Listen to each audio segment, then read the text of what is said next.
Okay, thank you all for joining us for the Center for Teaching and the Learning workshop series.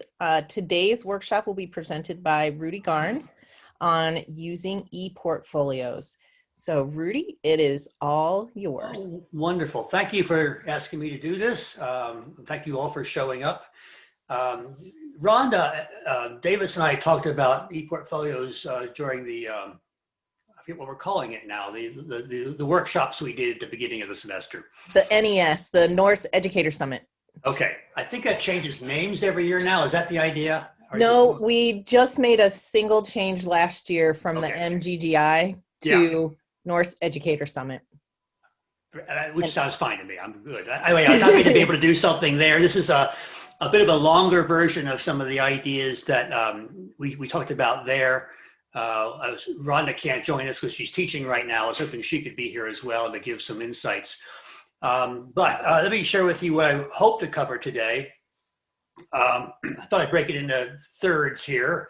I thought maybe a little background in what an ePortfolio is, talk a little bit about sort of how people use them, the kinds of platforms they use, what elements might go into these things, and then certainly spend a little bit of time talking about these as high impact practices. I think that's really the value for us right now as NKU is talking more about high impact practices. I think ePortfolios have a lot of promise for us in a lot of ways. And so I'm going to be a little bit evangelical here about these things, I think.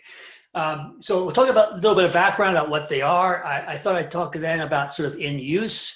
I'll give you a couple of examples from elsewhere, but I really want to talk about how I've used them in integrated studies. And as I'll show you, we have some plans to expand our use. I'm still working with my group to talk about sort of what we might want to do differently, but we've been doing this easily 4 or 5 years as I've been director, and then I think they were in place a little bit before I got there. But I think we're ready for the next level, to tell you the truth. And so I'm happy to share some ideas about what we've been doing and maybe what we might be doing in the future. And then I thought I'd spend a good chunk of time just opening it up and talking about questions, potential problems, potential uses, where we might go with this here. So that's my plan. Now let me say a little bit about what they are. So you probably have thought about portfolios maybe from the art world. It's not unusual for artists, maybe visual artists or theater or dance or music even, where they put together portfolios of their best work, and they use these portfolios to sort of shop around for. It might be for getting a job or a gig, or it might be for getting into a school. There are many schools of the arts that require you to submit a portfolio as part of your application. The ePortfolio is, of course, an electronic version of all that. And now what we're talking about in George Koo was the person I showed you up front, but he and his colleagues have been putting together these high impact practices. And so ePortfolios are a way of, in the academic world, beyond just the arts, of putting together work, collecting sort of a digitalized collection of the artifacts. And it may include demonstrations or resources, accomplishments. And it may happen at the level of an individual who just wants to do this. It may be a group of people. It may be an institution. So integrated studies as a program is doing this. I think there's some other programs maybe doing it as well. There are some places where institutions, I think, are probably requiring something like this. I don't have a lot of examples of those, but certainly programs are using these. And it might be something used in a particular class. It may be an assignment in a class to put a portfolio together. So there's lots of ways of using these. In fact, many people wrote to me today asking whether I was going to be doing faculty ePortfolios for promotion and tenure. I think that'd be a great model. I think the ePortfolio would work well there too. I'm going to focus on students and classes and programs for this. So the idea is that beyond just the storage aspect of this, of just having them somewhere, is the idea of making them a showcase or making them public or semi-public. They could be set up so that only your teacher sees them or only your program sees them. They could be set up so the world sees them. We can talk more about how and why we might make those decisions. But beyond just stories, really, we're talking about having a place where students can reflect on their work. It involves some sort of metacognitive skills then in terms of doing something, an assignment or a research project, and then reflecting on what they did. And then in a way that reflects sort of how they're going to share that with others. So it also is a case for them to integrate work. So it could be in a course where they're integrating the assignments of that course. It could be like for us, we're wanting them to sort of integrate courses from different areas of focus. And so it's a place where they can sort of integrate their knowledge into one either reflection or project or something else. But it does reflect the whole of their experience of college. So as I'll say here in a minute and point out here in a minute, it's more than just a transcript of what they've done. It really is a showcase for what they've done so they can see it, but it also is a way of highlighting experiences that go beyond the classroom. So an ePortfolio could be a representation of the student's experience in college as a way of either preparing for their career or whatever comes next. So they're really showcasing themselves as an individual as well in these. There are some platforms that you can use. There are a lot more than these. Actually, I think Canvas has a platform, but it's really, really boring. And I'm not at all inclined to use it, but it's a place to collect papers, basically. We use Google Sites. And what I found with Google Sites is everybody sort of is familiar with it. It's not hard to get a free account there and to learn how to use it quickly. They have lots of apps.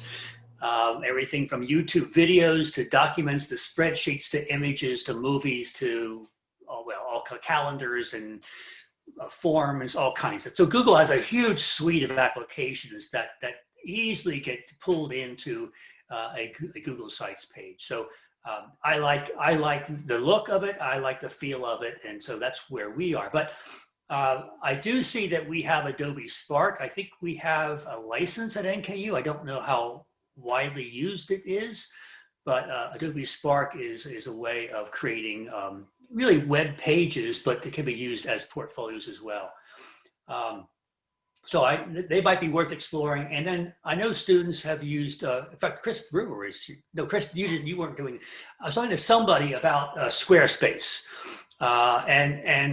This is, again, a public platform. It's a proprietary, but they can do something for free on there. It's relatively limited in that regard, but it's very clean. It's very easy to use. And so students will recognize how to use it and how to use it well. We have to avoid things like Wix. There are some portfolio or website platforms out there that are blocked by NKU for reasons I don't understand. But so making a good choice up front is important. Some universities have bought into proprietary models. They have a license to use them. I have not looked at those, but it might be something to look into if we ever take this seriously as an institution. By the way, stop me if you have questions. I'm going to keep talking, but if you have questions, I should have my chat box up, shouldn't I? Every good presenter does that. Rudy, I'm happy to monitor the chat. Okay, I'll keep a box open here in case I see something, but otherwise, people can feel free to jump in along the way. Elements. There are lots of things to be done here. We do most of these in our program. We don't do everything that can be done, of course. But if you think of portfolios as both personal and professional, certainly how we think about them. So on the one hand, it's highly personal. We want them to sort of say who they are and sort of highlight their strengths and sort of their interests and their goals. It's a place where they could put goal statements in, they could reflect on their own progress or where they want to go. I think at the freshman level it's important to have some kind of essay that sort of says what they want out of college and where they hope to be going and just sort of exploring that. Essays as well, or personal statements, autobiographical essays, maybe about sort of at the end, sort of what have I gained, where have I been, where am I going? kinds of reflective essays, maybe at the capstone level, might be interesting. But a personal statement, who am I, is always a nice thing to put up front. We require a professional resume at some point. So we're telling them that this could be used as an online website for their resume and applying for jobs. They can point their prospective career, when they're applying to careers, they could, prospective employers is what I want to say. They could turn them to this or point them to this as a way of saying, here's what I've done and here's who I am, and so on. Of course, one could put assignments in there. We often call them artifacts, but we require our student to put a couple of artifacts in from other classes outside of our program. But certainly one could, in a course, have a portfolio as a requirement where they have embedded their artifacts and maybe reflected on them or done something connecting them all.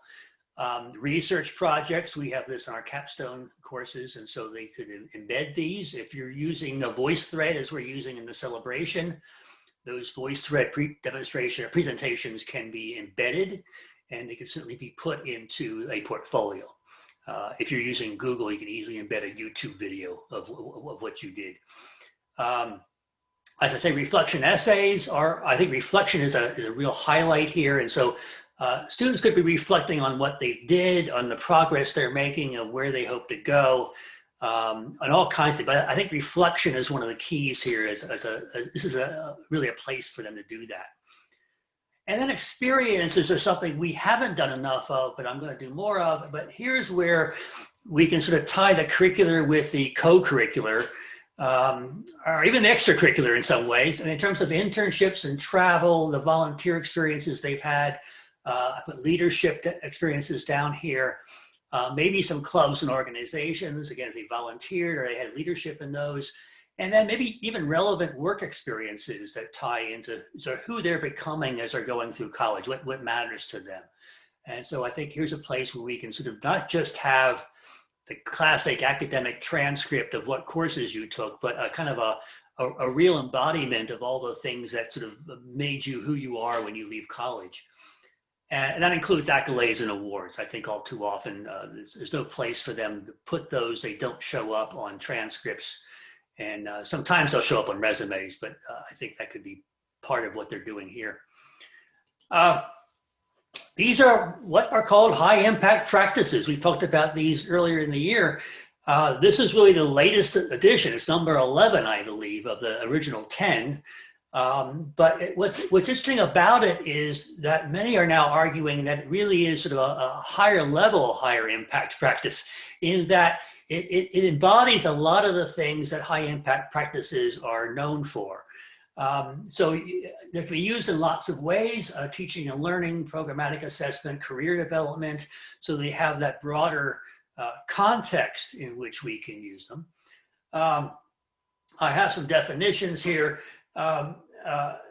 I think, again, the big benefit is the making of connections. And I guess it's a high impact practice, or a value that we would have anyway, is as they're going through their college career course by course, they don't always have the opportunity to talk about sort of how that all connects together or makes for a complete education. And I think a portfolio that's somewhere in that education is a place for them to do all of that.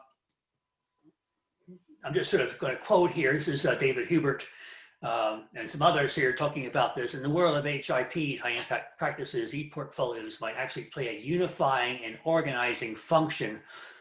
They could very well provide the scaffolding, I like that idea, upon which HIPs are anchored at an institution or in a program, and through which HIPs are connected in students' minds. They certainly allow institutions to directly assess the signature work that students produce in high impact experiences. So there's an assessment component to this too. It's also a place, and this is sort of how we use it in our program, where we can not just sort of pick apart one assignment at a time and look at a sum total of grades and average them out, but we can look at how the student put the whole thing together. And so we have an assignment at the end that reflects their experience overall, and we can look at their growth and their progress. We can see their reflections on how things fit together. And so it really does serve that unifying and organizing function. I like the idea actually of having assignments along the way, maybe at the end even, of having them identifying the high impact practices they experienced, having them actually sort of give them a list and a sense of what they might include, and then say, which of these have you experienced in your career and where have you experienced them and what impact did they have on you? So this could be a sort of a way of even keeping track of how students experience high impact practices along the way. Here are some of the ways in which high impact practices do get fleshed out, as it were. They're spending more time and effort at these tasks. They're asked to sort of revisit some of them. They interact with faculty and their peers, depending on how you want to share these. These could be shared with classmates or peers. These could be shared with faculty in the program and advisors. So it needn't just be a teacher and students. It could be a wider audience. The idea of experiencing diversity, if you're again sharing these with others and having some kind of communication between them, so there's more diversity they're going to be able to witness across the student body. Feedback about performance. Again, it depends on how often you want to look at these portfolios and how you want to evaluate them. And then, of course, they get to see the relevance of what they're doing. And hopefully there's something in there that lets them see how what they've been doing in college, their college experience has sort of direct bearing on what they're going to be doing in their future and on the real world experiences. Maybe mostly career for them, but maybe not. Maybe some of this is things they're passionate about in the world, something civic or something social that they care about. And their portfolio could reflect that. So it needn't be career oriented. It could be just a kind of a personal statement and recognition or acknowledgement of sort of what you care about in the world. Let me talk about how these get used. I'm going to give you two examples here. There are a number out there that I think are rather good. IUPUI is about as good as I've seen. So I'm going to I have a link down here for them. Maybe I'll show you maybe I'll go to that link here in a second, but they use them a lot. They're very well designed and they're very well thought through. So these are the things they're trying to do. So they talk about the curricular design of courses, programs, and experiences. So they are encouraging faculty to use these in their courses. They're encouraging programs to use them and maybe make them requirements. I don't see that they have a university requirement yet for this, although I can imagine schools, and we'll talk about this here a little bit later. I can imagine, say, a general education program using ePortfolios as a way of trying to make sense of that program and to make that program actually programmatic. So I haven't seen examples quite of that yet, quite the way I'm talking about it, but I think that's a viable way of thinking about things. The pedagogy supports this sort of integrated, self-directed learning. They are identifying themselves. They're sort of getting a grip on who they are, their strengths, their challenges, their goals. These are technical skills. If you have interest in sort of getting students aware of the relevant technologies today beyond just Facebook and Twitter, which of course aren't our students anyway, that's me. I guess our students are using Instagram and Snapchat and TikTok right now. But anyway, if you want to get them thinking about other technological skills, this might be a place to do that. And then the idea that this is somehow holistic and aligned with the whole of their experiences and their learning outcomes and so forth. I guess I like that idea. As I think about assessment for our program, I'm not only assessing assignments or even courses as such. I'm looking at the student's portfolio when they graduate and asking whether or not they've made the right kind of progress through the program. And sort of having this sort of one snapshot, as it were, of their sometimes years with us, it gives you a nice feel for whether you're doing the right sorts of things or you're not. Let me just go over here and I will give you a quick look at this. I recommend you go to this page. There'll be links available for this.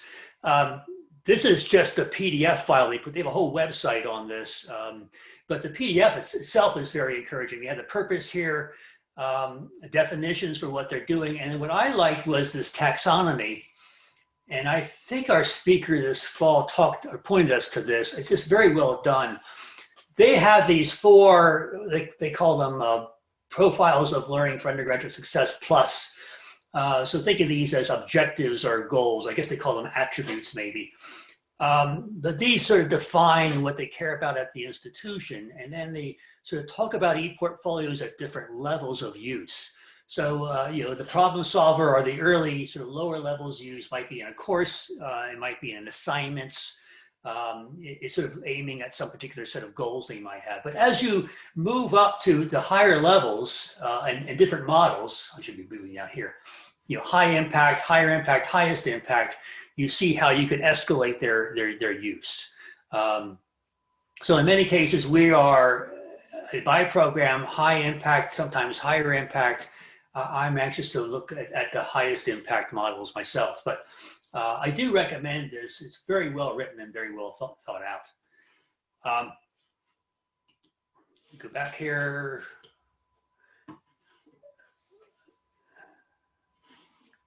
I think I want to go to, I'm not still, LaGuardia Community College has also been doing these for a very long time. I came across them 5-6 years ago when we were thinking about this, and they too have a well-designed program. A lot of students are doing it. I'm not sure it's not a requirement at the community college, but for some programs it is. But they do start in their first year seminar course, and then for many majors, there's a completion in the capstone course. And here too, you can sort of see, I won't go to that link right now, but they do have what they call a next generation ePortfolio practice, and they have outlined sort of ways of using this, levels of expectation, and so on, and lots of examples too. So that's always helpful. So there are others out there. Virginia Tech does a very nice job, and there's some others out there. So if anybody wants to know about more, I'll be happy to share some more locations with you. I'll quickly talk about what we do.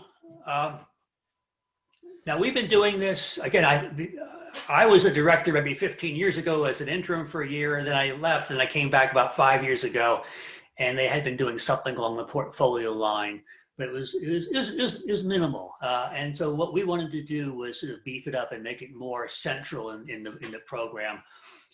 As we were, of course, adding required courses to our program, we now have an intro course and then a double capstone is a 300, 400 level capstone to this. I should add too that I have 3 degree programs. So there's an associate's degree where they are just taking the 185 and the 397.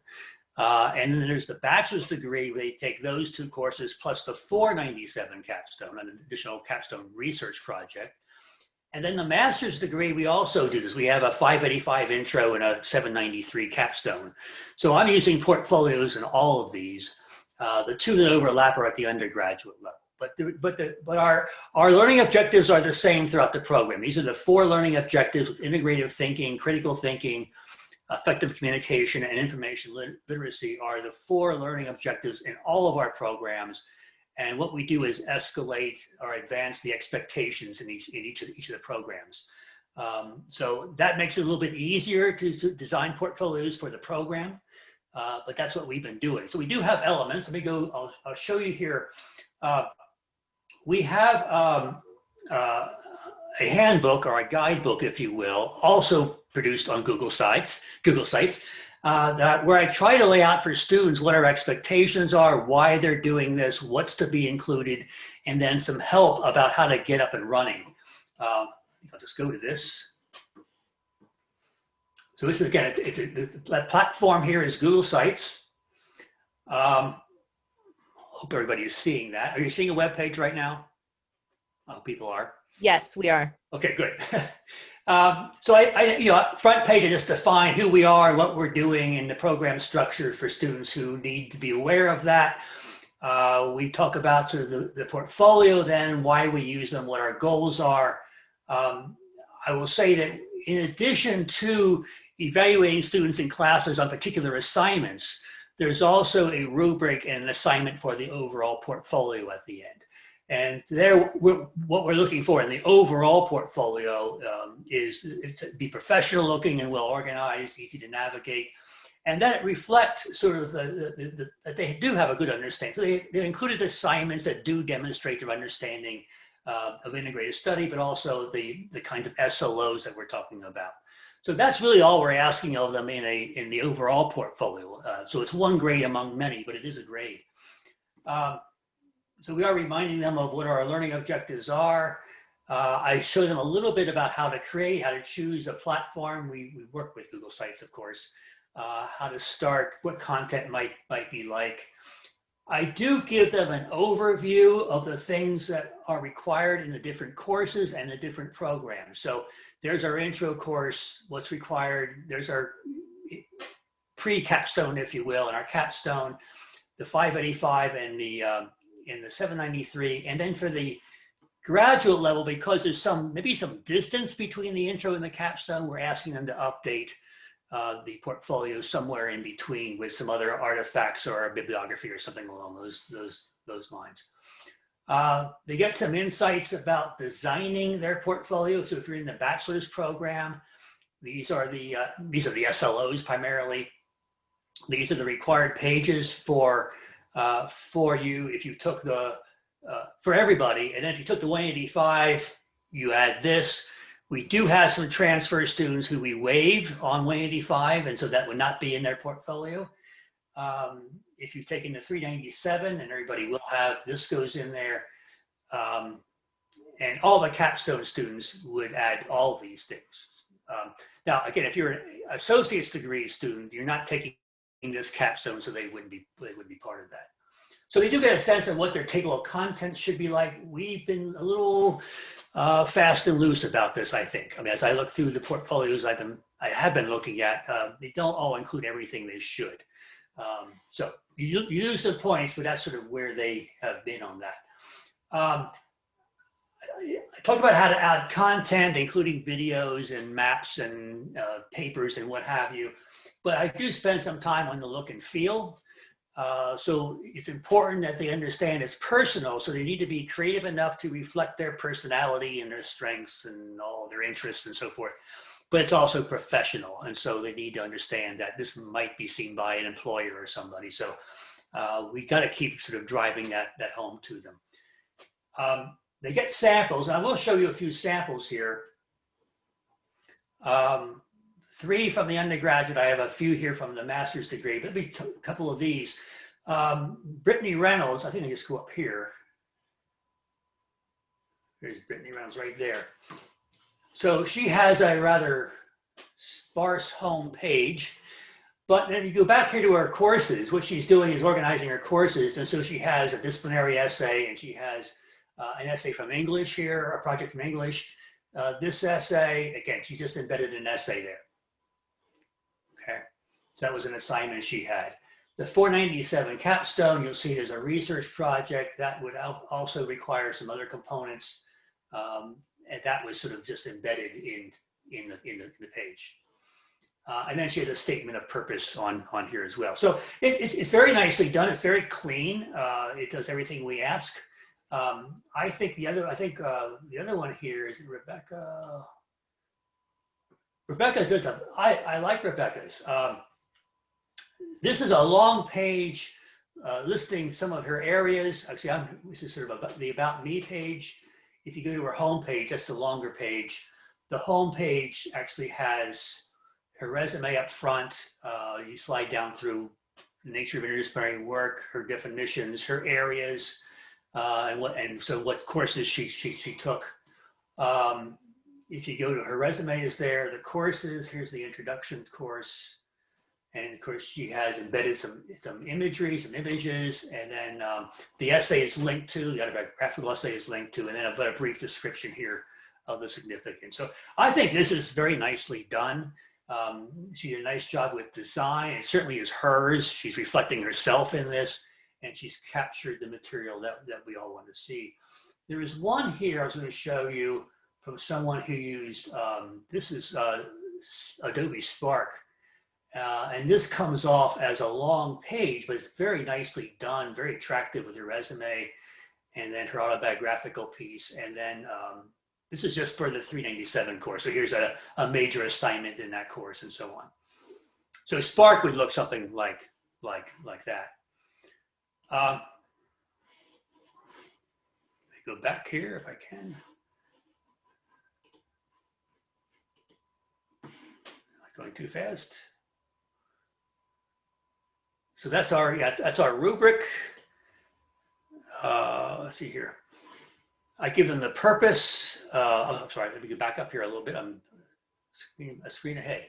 So our purpose is, I read these before, but this is what we're looking for in the overall portfolio now. And this is sort of the rubric we're using for the overall portfolio. And then the individual assignments are handled in a separate way. Very quickly, what I want to do, and again, I'm just beginning to talk about this with my program folks. I'm interested in providing more coherence across the program. So rather than simply have the bookend intro entries and then the capstone entries and maybe a few artifacts here and there, depending on what they come up with, I'm interested in having them submit things on a regular basis that we can review. So we're going to have ways of updating the portfolios here at the bottom that we're going to ask them each semester to include an artifact and reflection from any semester they took a course in one of their focus areas to bring in one assignment or one course and reflect on that. So that'll be an ongoing thing that I hope will connect the intro with the capstone experience. I want to make sure that we're spending more time having them reflect on their intellectual and professional growth and their progress on goals. So I think what we'll probably do is redesign the intellectual autobiographical assignment as a growing assignment.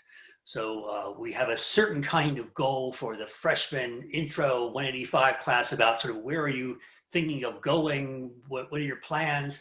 And then we'll ramp that up with new expectations as we get towards the capstone, which should be a reflection on where have you come from and where are you going now that you've been through all this. So a more deeper reflection on all that.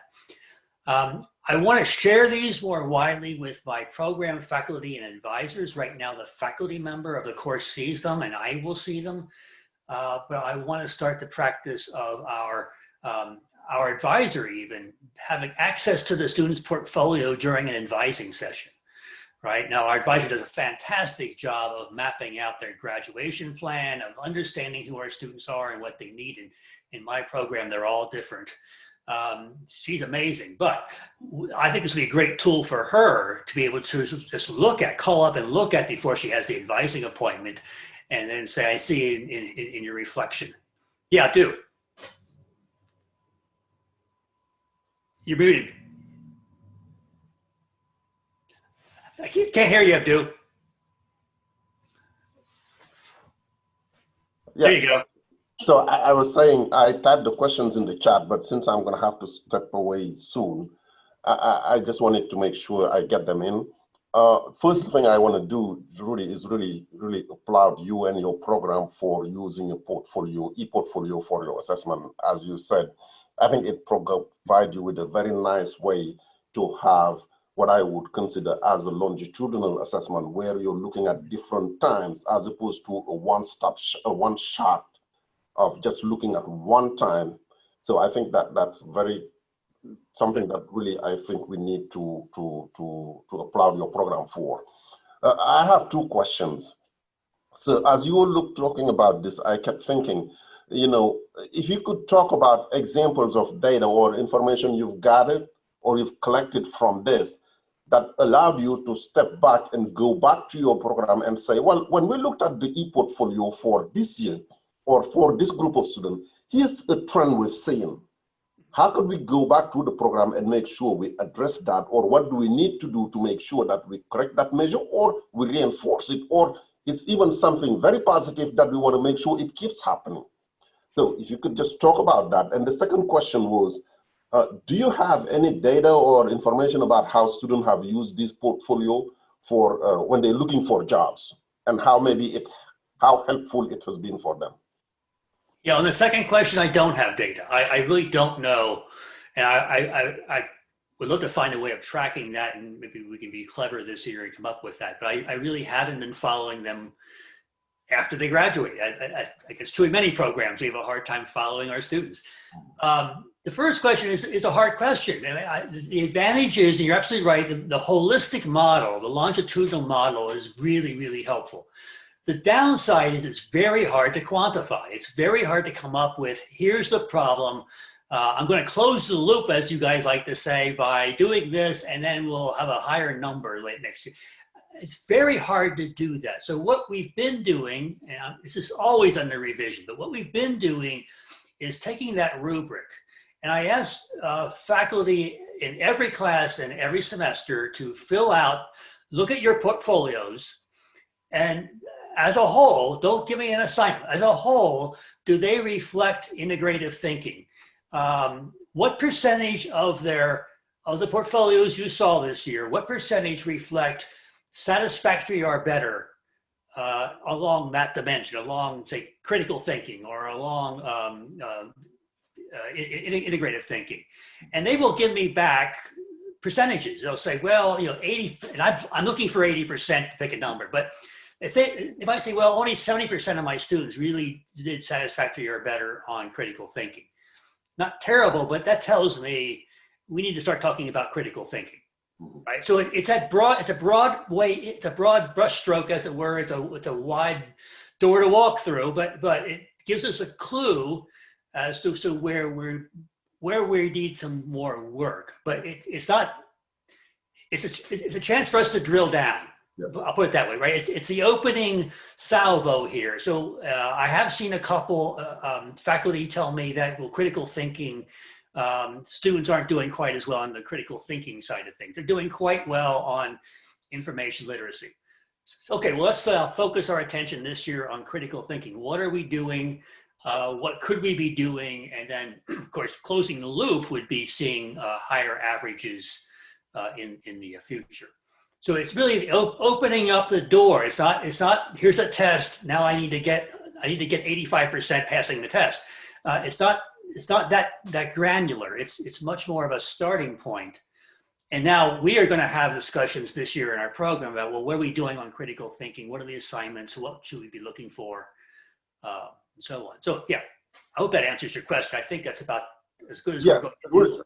It does. And I think what you described to me is perfectly fine. So I think a lot of people would be surprised to hear me say this, but I'm not even a big fan of drilling down to those 85.9% target. Right. I think it's just, but I don't have any choice. I have to do it because that's what the big guys above us want.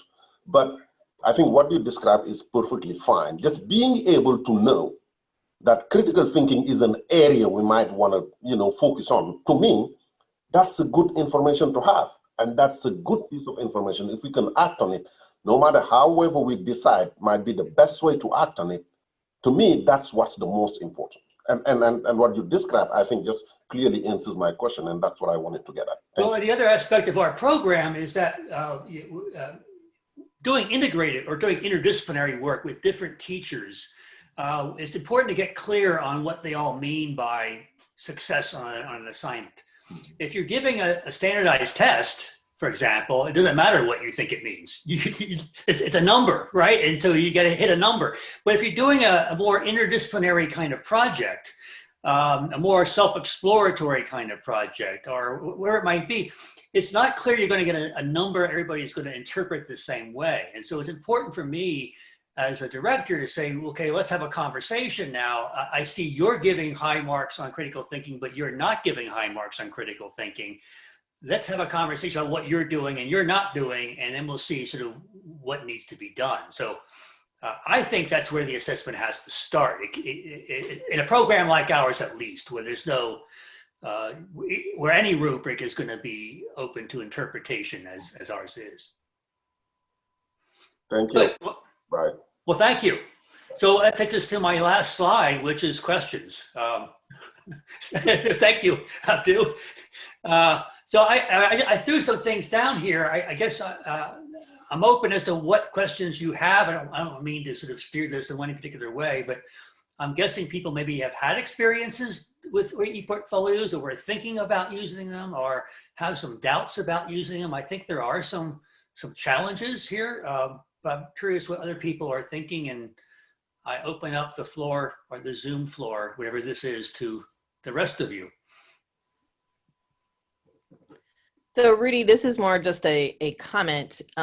So I attended the AAC&U's like STEM teaching conference a couple of years ago, and there were folks there doing a presentation on ePortfolios from UC Claremont, and they were actually using it as a tool in their STEM program. So if you're looking for additional data, you might be able to connect with them. Good. Okay. Rudy? So that was STEM too, so that's great. Yeah. I mean, I think about the humanities and the arts as clearly recognizing this model and being comfortable. So I'm happy to hear that other disciplines are using it as well. Emily, go ahead. Yeah, I was going to say, I went to an AACU summer project on Gen Ed for, I don't know, how many years ago, 4 or 5 years ago, and really got excited about ePortfolios and have used them in my comp classes since then. And I'm really a big supporter. I can't get the students as excited about them as I am, but Right. I would love to see us move in this direction for Gen Ed, or for some kind of for the HIPs or something. But I think there could be a very useful tool. I put in the chat that I've heard students that could use them for, when they're, we faculty often ask for some materials to help remind us about our students. And I could imagine how useful it would be if students could just invite us to see their portfolio as we're writing letters of recommendation. Oh, yes. Whether for scholarships or for their first job. Yes. I had a friend who had a portfolio, and she was out on the business field in communication. And I asked Lisa McElfresh from the Career Center if people are using these. Now, this was 4 years ago. Mm-hmm. And she said, nah, not really. So I don't know in 4 years if that's changed a little bit. This person in communications thought it was a tool to get hired. But I think they're very useful. And this past year, year and a half, I used the Canvas one. And you're right, it's boring, but it certainly is user-friendly, right? So it depends on because I could see the beauty of one of those samples you said, how pretty that was. And a student who enjoys that might have had a lot of fun making something as pretty as that. But I also like Canvas in the sense that this isn't about the artistic abilities of making it pretty. It's just about, neither of them, my first years I used Weebly and had to get special permission from the university, not have it blocked. So I don't know if there's a perfect solution there unless someone proposes an innovation to our Gen Ed program of using portfolios on a wide basis. We might be able to get the universities to support it one way or another. But I'm totally in support. I'd love to work with anyone who wanted to move forward with ePortfolios on a broader basis. Yeah, of course, I'm a big fan too for exactly those reasons. And the problems are there. I mean, there are some, especially at an institution where you're not used to doing it. It's hard to know what the incentives of students would be. I didn't show you, but a couple, because there are an awful lot that I look at where they just did the bare minimum. They just tacked some papers together, and might have well been using Canvas. But I do like the idea of, certainly for those students who are creative, to have a chance to really show their creativity, and maybe even for those who are almost creative, to give them a sort of a shot to say, well, go ahead and you might enjoy this, right? So I like that sort of potential. I think there are platforms out there NKU could buy into. UPI, I think, does it. Clemson might have one. I don't know what they look like or how easy they are to use, but it would be integrated. I don't know what the incentives are for students to take them seriously unless you make them requirements for program, course, whatever it's going to be. What I'm most concerned about coming up with my sense of expanding this is, can I get the students to do all that extra work to create and maintain a portfolio? I'm a little, already it's hard with the three classes and their work, but I do feel it's important to have the continuity tying those classes together. So yeah, I don't know how we face those challenges. But the more programs do it, the more interesting it's going to be. Karen, you had said that I know you guys do something in world languages. To what extent are you guys engaged in this? If you're there, Karen. Corinne. I'm sorry, Corinne. I can't see Karen. Corinne. I just saw it. Okay. Well, maybe she'll join us. So I know in world languages they do this. I don't know quite what all the elements are or what the expectations are, but they've been working with portfolios for some time. I don't know about other programs. Hi, Rudy. Yeah. My name is Sayed Alame, and I am Director of Engineering Technology. We have been involved in assessment for a long, long time. We have been ABET accredited for a long, long time. Actually, we have gone through at least 3 cycles of accreditation while I have been here at NKU. So we actually need artifacts for assessment, and these ePortfolios are a good place to actually have the work of students for program evaluators, for ABET evaluators to come and mine, look at the, I guess, performance of students in different areas, assessing the outcomes of the programs. But this has never been implemented in engineering technology. Now as a director and listening to you and see the applications of ePortfolio, and I see that it is a very useful tool. And I guess Abdul mentioned something along these lines, that these are great for assessment. So if you would like, if we decide to start this in our programs, besides the capstone or senior design projects, we do not have any kind of service learning or whatever you call it, University 101 course for our students. Where else could we actually? Yeah. Yeah, I think so. There are different kinds of programs. Of course, our problem is I just had them in the front end and the back end, and I have no control over them in the middle. They're out picking courses in focus areas, right? So my problem is I feel like I've lost them midway.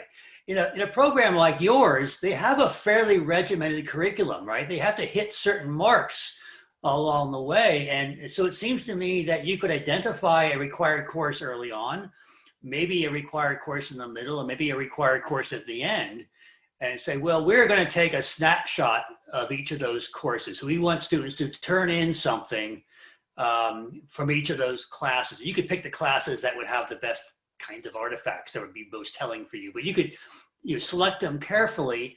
And I think the rest of it, and I think this is important actually, is not simply sort of what they're required to do in a class, but the overall experience they had as a physics student, or as a, I think, some of them are doing internships, I know, right? And some of them, so I know I've worked with you on this, so I know that they have these internship experiences, they have maybe out of class experiences, maybe they belong to certain groups, maybe they receive certain awards. I think having them package all that together into a portfolio is a real advantage for them. I think that my view is it'll also help retention, in that a student starts to see that it's not just a series of hurdles they're jumping, that their overall college experience can be a meaningful whole, and it matters to them. It's making them who they are. And so if you give them an opportunity, it becomes more of an investment for them.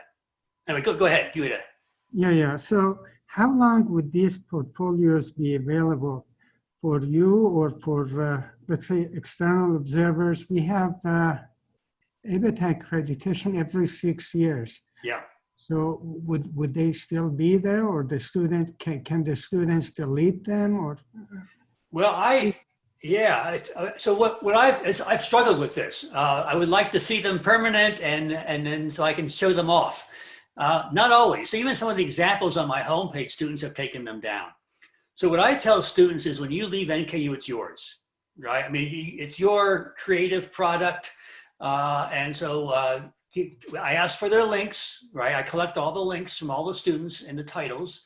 And then I realized some are just dead. And I think they just didn't want to make it public or whatever. I think one could adjust to that and make up different rules. I mean, you could, of course, just download the information, right? You could sort of have a database.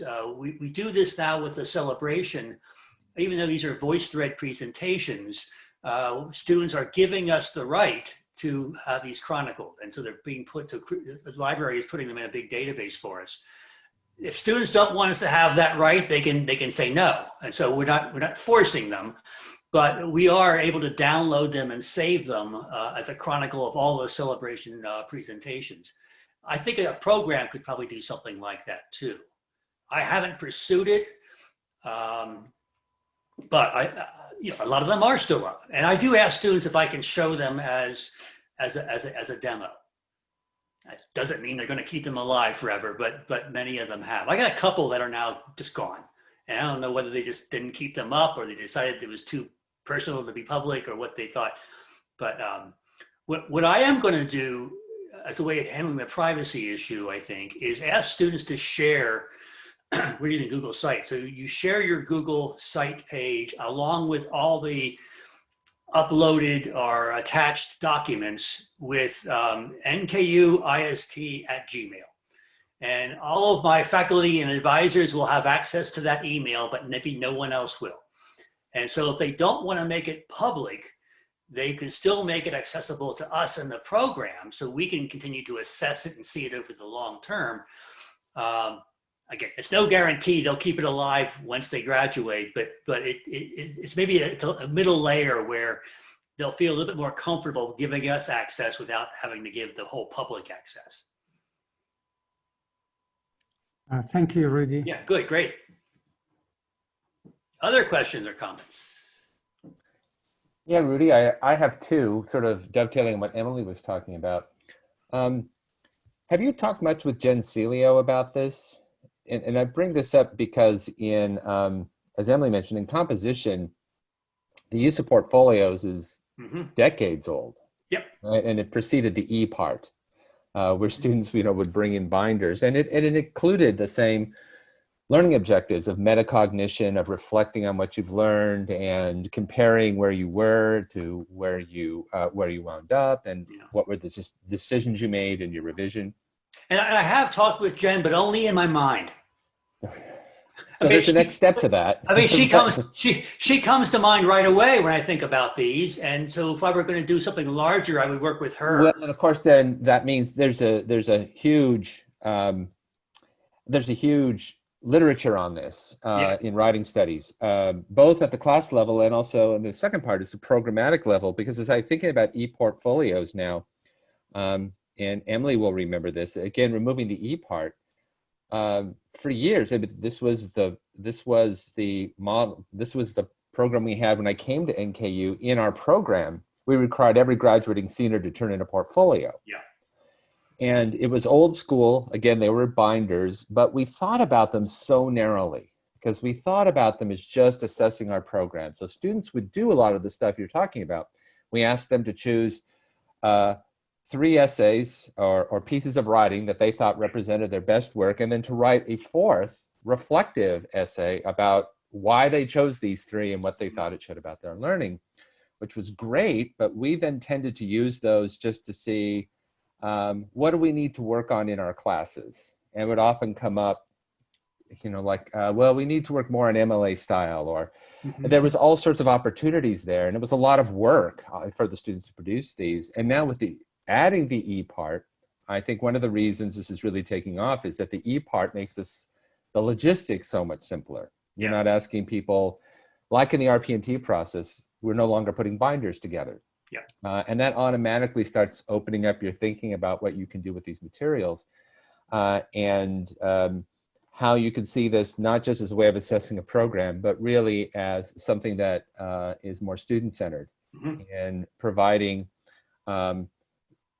like in the arts, a portfolio of materials that also explains skills and sort of metacognitive reflections on what's been developed. So I mean, yeah, I would say move beyond your mind and yeah, I'm going to, just to tap into what writing programs have. So, you know, it's, in writing studies, so there's less reinventing the wheel kind of thing. I mean, when we think about what I see my art students do, and I have had art students in my classes over the years, and I've looked at their portfolios when they grad dance and visual arts and what have you, and it really says, this is who I am.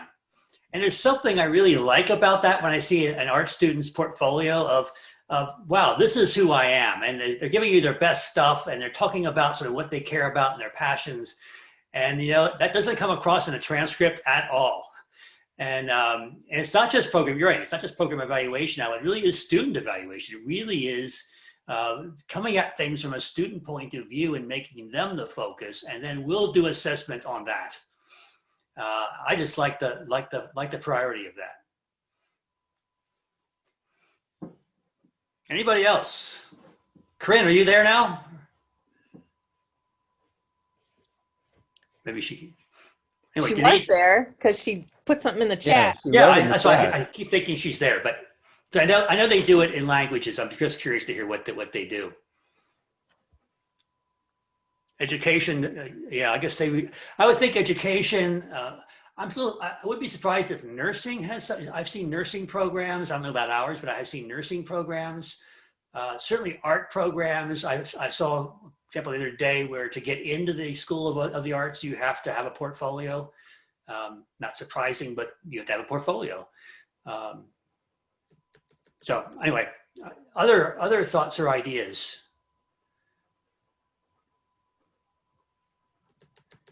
What do people think about general education? I mean, we've all, that's a dangerous question to ask, I know, but you know, this has been we've been talking about general education since I came here, and we've gone through different iterations. They all end up looking about the same.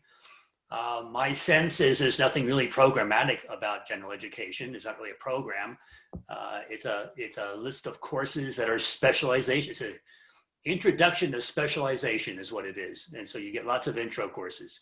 And there's really no place in the program where a student is asked, what did you learn in general education? What's the point of general education? So how do you cross the categories? Or what did you learn I mean, I just see nothing there in our program.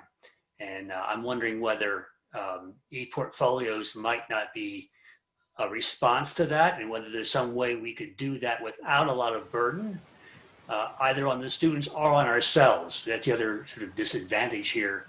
The challenge of these is if I'm going to make my students put an artifact in every semester, who's going to look at these? I mean, I have 250 some undergraduates. I mean, who's going to look at all those? I think you hit on a point there with the general education. I think you're right in that it would be interesting to have them reflect and be able to sort of synthesize, if you will, maybe some different things, but who would manage it and who would be, you know, the folks that are reviewing those paper submissions and things like that. Yeah, it definitely gets a lot trickier when you go to the general education as opposed to sort of within a program. Yeah, well, and of course, the problem is that general education is not a program. And it struck me as a little bit odd for us and others as well, I think, that here we claim that general education is worth 30 some hours of your 120 hours. It's so important to your college career, and yet we devoted almost no personnel to it, other than the curriculum kind of. There's a curriculum committee, but it really isn't a faculty of general education the way you might have a graduate faculty or a faculty of a program. So maybe with this, I mean, I get all these things have tentacles that reach out, but so with this is the idea of taking general education seriously and actually devoting some time and personnel to managing the students' work in that program, and not just make curricular decisions about which intro course gets in and which intro course doesn't get in. That's sort of where we are. So I think ePortfolios would be a great first step, but I think we have to admit it comes with cost. I mean, it comes with other commitments that I don't think are bad. I just think there are more commitments that we may not be ready to take. Rudy? Yeah. This is Ellen, and I guess because I'm a co-host, I can't raise my hand. Oh, but sorry about that. No, that's okay. I'm sorry for just kind of butting in, No, but do. so I had a couple thoughts that I wanted to share around the possibility of portfolios in Gen Ed. There are some things that are on the horizon for Gen Ed in terms of uh, potential and innovation. Emily Detmer-Goebel is now leading up the Gen Ed efforts. And so along with the Gen Ed committee, and I'm on that committee, we're looking on October 6th, inviting people to an open forum just to talk about this initiative that Emily is launching around innovations in Gen Ed. And so portfolios could certainly be one of those innovative ideas, and faculty would get a stipend for submitting ideas, particularly those that, you know, they genuinely want to pursue. But the notion of Gen Ed being kind of a smattering of courses that may or may not connect together is one that we're also trying to tackle. Good. Through you know, investigation of what is called in other institutions pathways. So they would be collections of courses that worked thematically together and still met requirements for general education. And if we were to do something like that, a portfolio might make a whole lot of sense with students doing semester or annual reflections on how their courses tied together and how they holistically understood their progress. And then those portfolios, we think about who might review them. Well, the review might be course by course, or certain courses selected to be the instructors, or certain students assigned to different instructors for review. And then the college or department that receives that student would receive, you know, for their junior and senior year, would receive the portfolio. So, I mean, just an idea, but I do think portfolios, I agree with you so much that they show growth over time, that they help students to make connections between what they're learning, and they give us a way of really documenting that students through their 4 years with us truly do grow and mature intellectually. Yeah. Do you know how education does it? I mean, how do they? I sure do.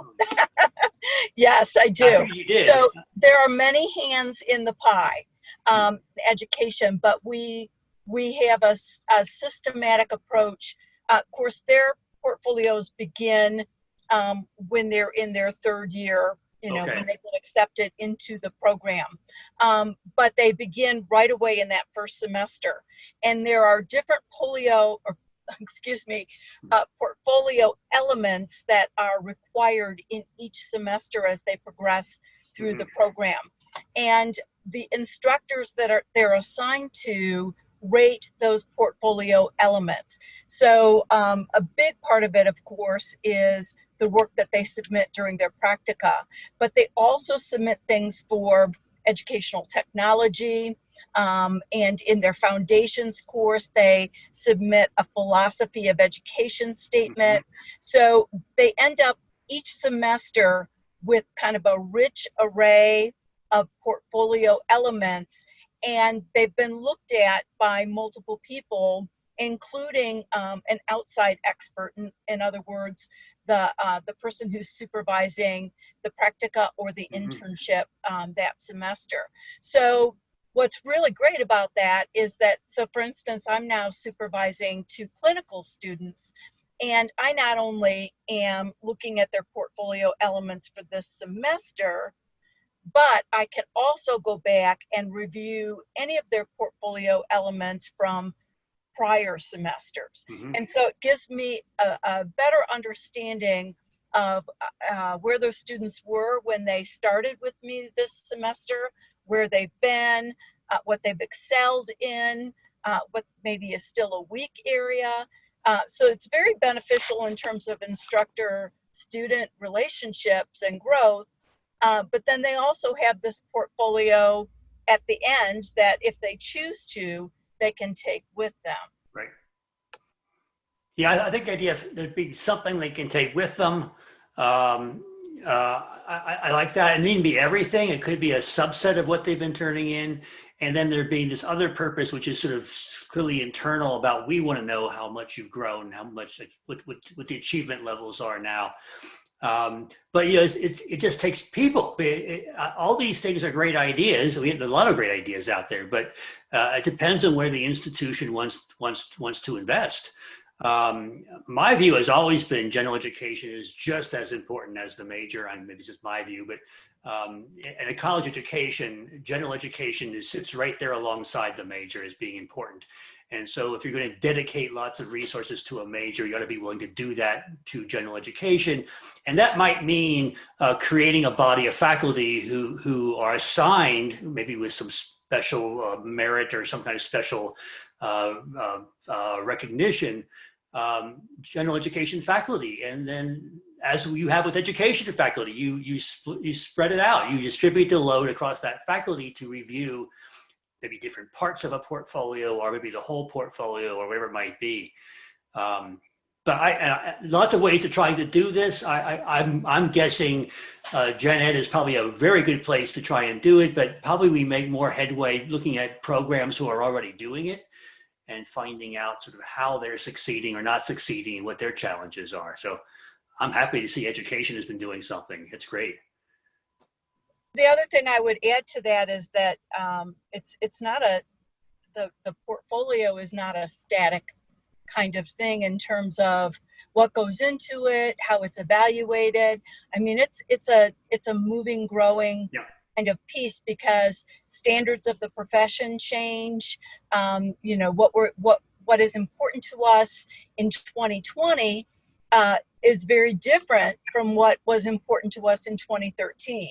So so this it gets reviewed by the department and by teams within the department, and it's updated fairly frequently.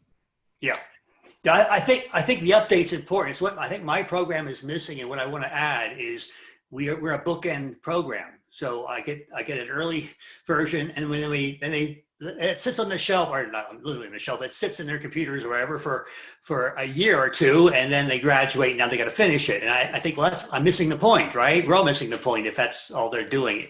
It has to be a continual presence in their life so that they're continually reflecting on what they're doing and why they're doing it. And so, again, I'm not sure how we're going to manage all that. I'm not sure what the students will think about all that, but I think that's the importance of it. I'll mention something you said sort of reminded me of something else I would sort of like to try and do, and that's that instead of just saying make sure you've included this assignment, is I ask them to reflect on or put in assignments that reflect their advance on critical thinking. I don't tell them which assignment. I just say critical thinking is something we value in this program.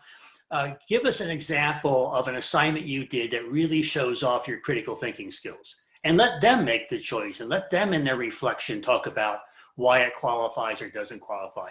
It ties what they're doing to our learning objectives in ways that we simply don't do on a regular basis. I think we have the learning objectives that go in the syllabus, but a student doesn't even think about them taking the course or doing the assignment. I think a portfolio is a great place to sort of force their hand on that and really make them think about why they're doing this assignment. Are we getting near end of time? Anybody else have a quick question here? We're getting near the end, I know.